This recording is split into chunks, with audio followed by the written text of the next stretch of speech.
Welcome back, everybody. I hope that you are staying dry, especially at the beginning of this rather wet week. Looks like it's going to be fairly sunny from here on out. I certainly hope so.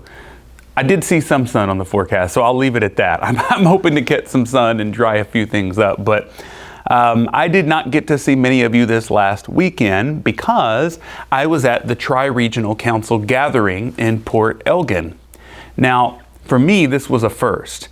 I had met with just the Antler River Watershed Regional Council before, but I had never met with all three regions at once. And so it was quite a gift to meet colleagues working in other areas, listening to their experiences, and of course, finding places of connection with colleagues who had worked in the States, who had worked here in Canada, and so learning from their experience. And for me, being reminded about the broader church and all the great things that are still possible for us as the United Church, it's a really important activity, not just for me as a minister, but I think for all of us. The more opportunities we get to connect with this larger body of which we are a part, the more fruitful, the more hopeful we become, because we know that even though we can't see it, the Spirit is at work in many places. It's not always going to be newsworthy, or it may be worthy of the news, but it may not make the news, and it may not be on our radar at a given time. But there's a level of trust that we can have, and assurance that the Spirit is at work. As a human, it's nice, however, though, to have concrete expression of those activities, and that's what happens when you come together with people from all over Southern Ontario. So this was really nice for me, and like I said, it was a first.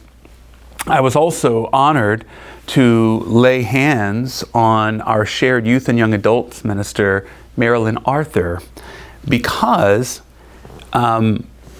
having worked with Marilyn now for approximately 2 years, I have witnessed her gifts. I've been the beneficiary of her pastoral care. I've witnessed her lead youth, create safe spaces of uplift and support.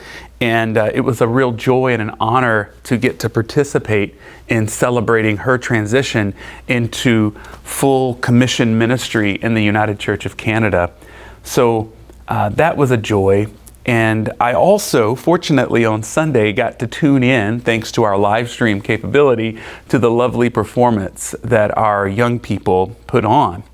A beautiful lesson, one that had Luke energized because he's been coming to the programming that has allowed him to learn the music. So he was singing along, and that gave me a lot of joy. So even though I was sad to not be here, I got to participate a little bit in that as well. And so it was a weekend full of blessings, full of opportunities for connection. And I do hope that you were also provided some of those opportunities. You know, it got me thinking about where our hope resides. And this will be kind of the closing thought for this postscript. Our hope resides far beyond what we can do with our limited range of ability. Our hope resides in this extending, ever-expanding network of our relations, which of course we're reminded of when we get together with other church and community members. And we're also reminded of, thanks to some of the benefits of technology. I know it doesn't always seem like a benefit, but when you're able to plug in and participate with people from other places and spaces, it's a reminder that there is much to be hopeful for, and it's hard. I, for one, at times find myself plunged into despair when I witness what is happening in the world. The violence, the cries, just the terrible events that are happening that we have named here at First St. Andrews. I'm not going to go through the list of places, but we do name them regularly. You and I both know where they are. And my heart is burdened, and yours is too. But I remain hopeful because we are connected with people both in those areas but also nearby that are praying, that are working, that are advocating for peace and justice. And that gives me hope. It doesn't mean that things are going to immediately become magical or wonderful with the flip of a switch, but it means that we're not giving up. We are dug in and committed to following the risen one, who is the peacemaker and the justice bringer. And so with that in mind, I hope that you find some hope in that reminder. I hope also that you see your work connected to others in many places, time zones, and areas of the world, because it's needed everywhere.